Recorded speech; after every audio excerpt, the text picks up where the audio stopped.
Welcome back to the Wealthy Mindset channel. Today, we will talk about a man named Ronald Reed. His face was all over the news after he died in June 2014 because he kept a secret from everyone, including his own family. Ronald had made a fortune of $8 million. But so what? Every other day, a wealthy person dies. But Ronald was different.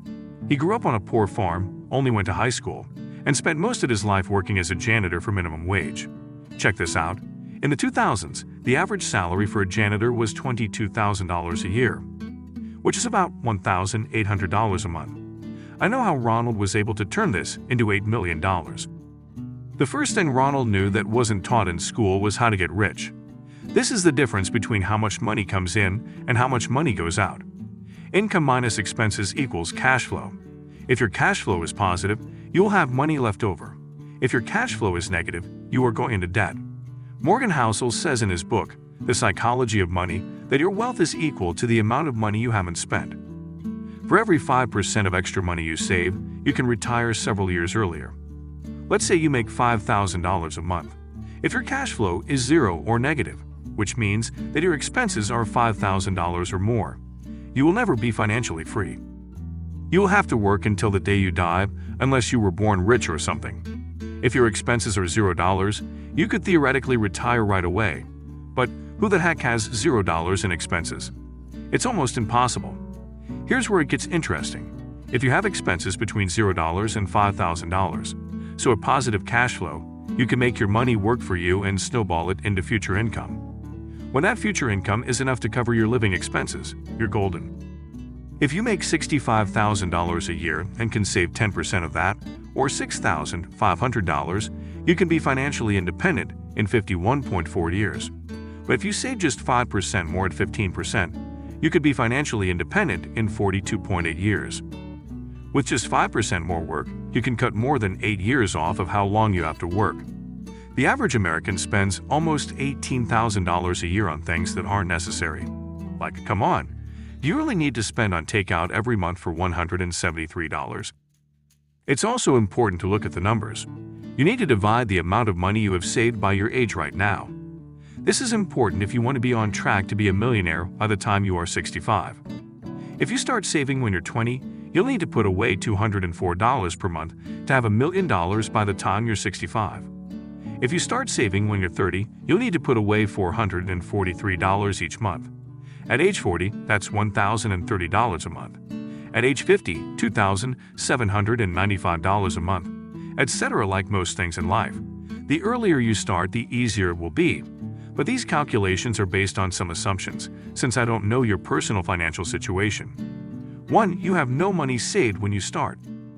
2. Your investments can grow by 7% every year. And 3. You're increasing your monthly payments by 2% every year to keep up with inflation.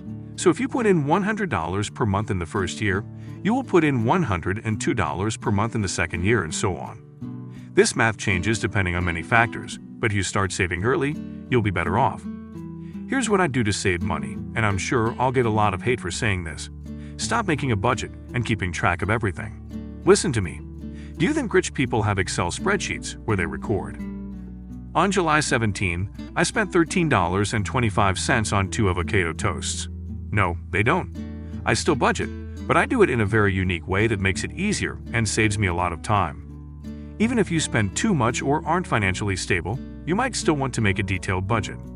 Budget automation is what I do, and a better example of what the rich actually do. I have my paychecks automatically deposited into my checking account. Each month, a portion of the money I want to save goes into a savings account, and another portion, which I want to spend, goes into a spending account. This includes my regular monthly bills and other costs of living. Here's the trick. Since I know my fixed monthly spending, I can set spending goals for food, entertainment, travel, and shopping. At the end of the month, I automatically know what I didn't use because that's the money left over in my spending account, which I can invest, save, or roll over to the next spending month. This budget automation strategy isn't for everyone, but my goal is to make personal finances as easy as possible, because psychologically, the more obstacles we have, the less likely we are to do it. Now the third point is about how much money you make. In his book, Rich Habits, Tom Corley says that more than 75% of millionaires came from poor families and made their money on their own, just like Ronald Reed. However, he noticed that all millionaires had one thing in common, and the Internal Revenue Service, IRS, also confirmed this. Most of them had 3 to 7 different ways to make money. Ronald Reed had 2 main jobs, one as a janitor and another that I'll talk more about later. The 2 main benefits of having more than one source of income are that you won't be as dependent on any one of them, including your full-time job.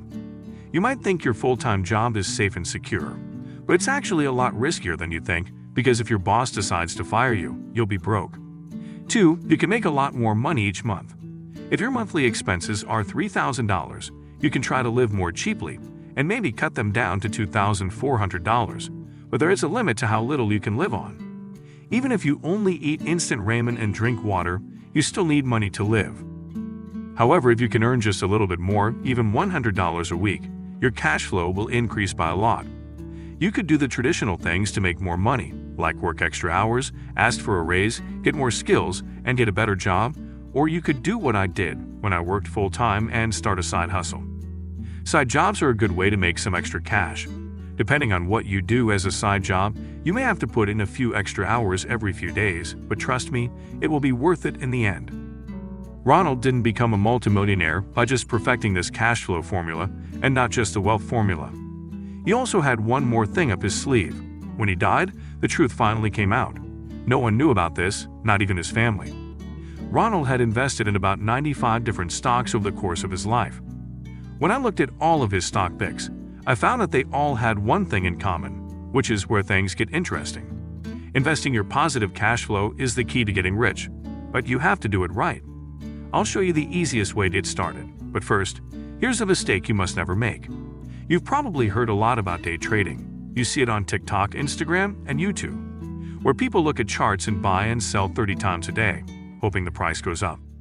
They think it's fun and the way to get rich, but here's what they don't tell you.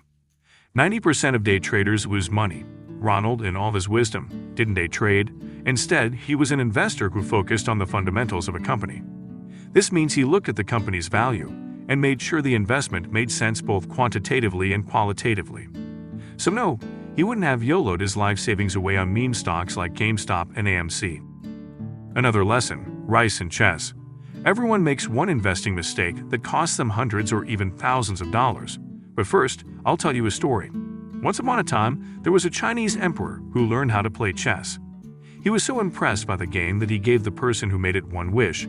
He could have anything he wanted. The inventor said in a humble way that all he wanted was rice. He said he wanted 1 grain of rice on the first square of the chessboard, 2 grains on the second, 4 grains on the third, and so on until the 64th black and white square. The emperor agreed quickly, smirking because he thought this was such a silly and simple request. However, this one promise brought down his whole dynasty. By the time he got to the 30th square, the emperor owed more than 1 billion grains of rice. By the time he got to the 64th square, the emperor owed him 18 quintillion grains of rice, which bankrupted the whole kingdom. This is exactly what Ronald Reed did. His plan was to invest for the long term so that his money would grow over many years. Every 2 weeks, when he got paid as a janitor, he would put more money into his investments. If you saved $1,000 in the first year and get 10% interest on it, you would make $100. In the second year, you would make $110 because your investment is no longer just $1,000. With the interest you've earned over the past year, it's now worth $1,100. After 2 years, your investment is worth $1,210. So the interest you earn in year 3 will be $121. Over time, you get interest on the money you saved and the interest you got on the money you saved. And this is the power of compounding. If we graph this, we can see an exponential growth curve. This is why Albert Einstein called compound interest the 8th wonder of the world. According to the book, The Psychology of Money, this is exactly how 99% of Warren Buffett's wealth was made after he turned 50. Buffett's wealth was $84.5 billion when the book was written, but it grew to $84.2 billion after he turned 50. This is because of the magic of compounding. Buffett started investing when he was 10 years old, and by the time he was 30, he already had $1 million. This is all well and good, but what would you do if the stock market dropped by 50% tomorrow? I'm going to sell because I don't want to lose any money. Ronald saw 11 stock market crashes and bear markets over the course of his life, But he kept his investments because he knew this one secret. You can't time the market, so your best bet is to keep investing for the long term, whether the market goes up or down. Bullcrap. This trader I follow on Instagram says the market will crash in 1 month and 5 days. Until then, I'm not going to touch the market. Good luck. If you think you can time the market, you're making two big guesses. One, that you know when the market bottomed out and you got out at the same time. Two, that you know when the market is going back up and you buy in at or very close to the bottom. When it comes to predicting the future, I don't think the odds are in your favor. Andrew Stotz, one of the best equity analysts in the world, looked at the 10 years from 2005 to 2015 and ran the data through multiple simulations. He found that if you missed the 10 best market days during this time, you would lose on average 66% of the gains you would have made by staying in the market. In simple terms, when the market goes up, it goes up very quickly, and if your money is sitting on the sidelines, you risk missing out on some of the best days the market has to offer. So stop trying to time the market and stop panicking. I was most interested in how Ronald Reed learned so much about investing, and I found that the answer was pretty simple. He actively looked for information. Ronald went to his local library and read the Wall Street Journal and other things for free. He also talked to his neighbors who worked at banks to learn more about money and how everything works.